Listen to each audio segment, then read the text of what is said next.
बरेच वेळा हे सारण आधीच खावंसं वाटतं, पण नैवेद्य दाखवल्याशिवाय काहीच करता नाही. असे प्रकारचे कानोले आमच्याकडे जेवतीला करतात. जेवती ह्याला असते ना श्रावणामध्ये, म्हणजे आता येणार. हा बरोबर. आता खाली आता ह्याच्यामध्ये केशर घाल थोडं. केशर आणि रंग छान येतो ना. आणि बदाम आणि टाकून दे सगळं. बदाम आणि बेदाणे.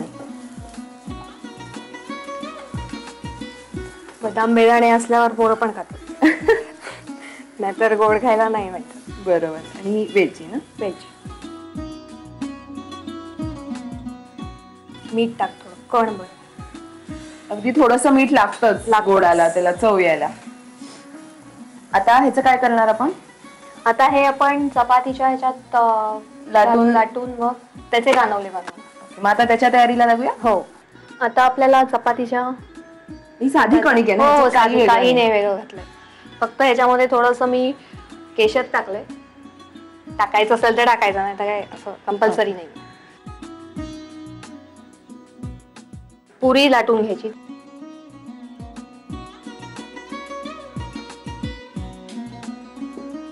त्याच्यामध्ये सारण भरायचं.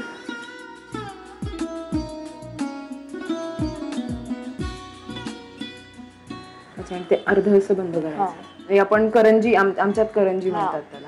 आम्ही कानवले म्हणतो. फक्त करंजी कणकेची नसते आमच्याकडे, मग ह्याची मैद्याची. नाही, आमची पण ती दिवाळीच्या वेळेची वेगळी असते. खाज्याचे कानवले म्हणतो आम्ही. ओ, आता हे आपण दाबून घेतलं का?